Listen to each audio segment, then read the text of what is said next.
All right, well, I'm wrapping another. You can see it's, ooh, let's see here, pretty wet still. There it goes.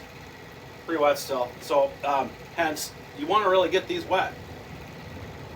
They pull off, so those roots adhere to the walls of the pots. They want to stick pretty good, and so get them soaked, and they don't adhere as well. So, having got it super soaked, I got a surface root.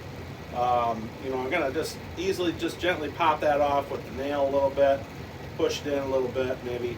Then a lot of times what I do is I give a squeeze.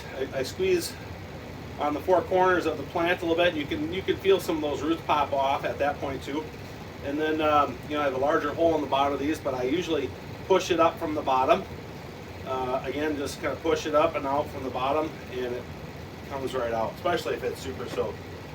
I don't always super soak them, and then I sit there and fight and go, why didn't you super soak it? Because you break all these roots.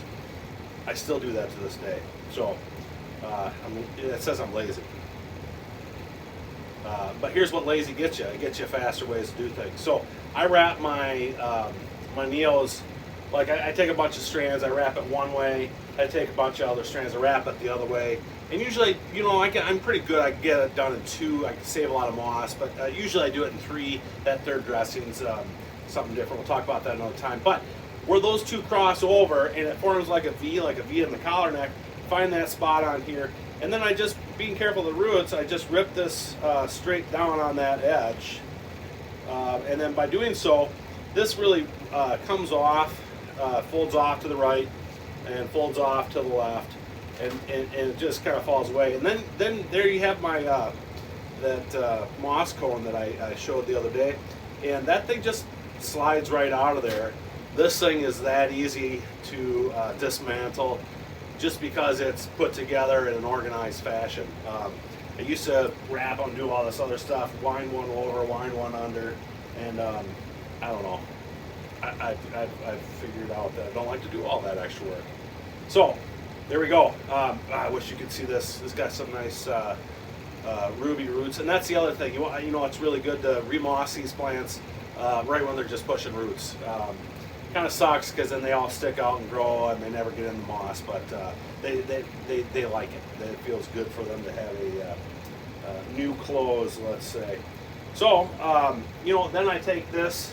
I've got I'll give it a little hold there, but I'm gonna blast off all that extra little bits, and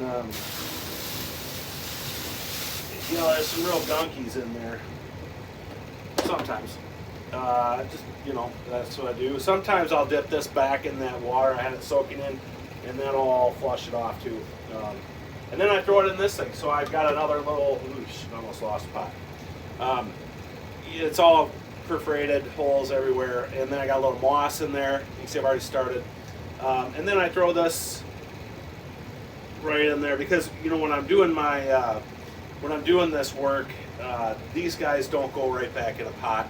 I soak their pot for a couple days, so forth. So they're going to live in there for a couple days. And I'm so bad that sometimes they live in there for 6 months, but they do pretty good. I don't do that in the winter, just in the summer. Only because I take them on vacation with me too. Yeah, but I'm sure I'm preaching to the choir there. Well, we're going to remoss them. How about join me in a minute? Thanks for checking this out.